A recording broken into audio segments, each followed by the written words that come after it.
Back to my channel. എല്ലാവർക്കും little Sharfi എന്ന എന്റെ ചാനലിലേക്ക് സ്വാഗതം. ഇന്നത്തെ ദിവസത്തിന്റെ പ്രത്യേകത എന്താണെന്നറിയോ നിങ്ങൾക്ക്? ഇന്ന് ജൂൺ 7. ഇന്നത്തെ ദിവസത്തിന്റെ പ്രത്യേകത നിങ്ങൾക്കറിയില്ലെങ്കിൽ ഞാൻ പറഞ്ഞു തരാം. ഇന്നാണ് ലോക ഭക്ഷ്യ സുരക്ഷാ ദിനം.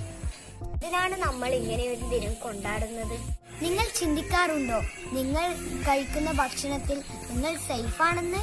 99% മനുഷ്യന്മാരും ഇന്ന് ഫാസ്റ്റ് ഫുഡിന്റെ പിറകിലാണ്. ഔഷധ സമൃദ്ധമായിട്ടുള്ള ഭക്ഷണങ്ങൾ ഇപ്പോൾ ആർക്കും തന്നെ വേണ്ട. സുരക്ഷിതമല്ലാത്ത ഭക്ഷണം മൂലം ഉണ്ടാവുന്ന മരണവും രോഗങ്ങളും നമ്മളെ ഓർമ്മിപ്പിക്കാൻ വേണ്ടിയാണ് വർഷങ്ങളിൽ ഇങ്ങനെയൊരു ദിനം ഉണ്ടാവുന്നത്.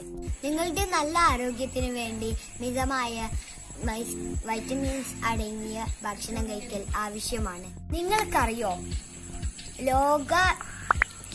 ലോക ആരോഗ്യ സംഘടനയിലെ കണക്ക് പ്രകാരം ഒരു ദിവസം 10 പേരിൽ ഒരാൾക്കെങ്കിലും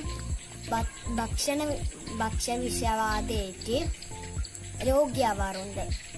എന്നാൽ വർഷത്തിൽ ആയിരക്കണക്കിൽ ആൾക്കാരാണ് മരിക്കുന്നത്. അതുകൊണ്ട് കൂട്ടുകാരെ, ഇന്നത്തെയും നാളത്തെയും നല്ലൊരു ആരോഗ്യത്തിന് വേണ്ടി വൈറ്റമിൻസ് ആയ നല്ല ഭക്ഷണം കഴിക്കാൻ ശ്രമിക്കാൻ. ഫ്രണ്ട്സ്, ഞാൻ പോവാണ്. ഇനിയും പലതരം വിശേഷങ്ങളുള്ള ദിവസങ്ങളിൽ അതിന്റെ പ്രത്യേകതകൾ നിങ്ങൾക്ക് പറഞ്ഞു തരാൻ ഞാൻ വരും. ബൈ.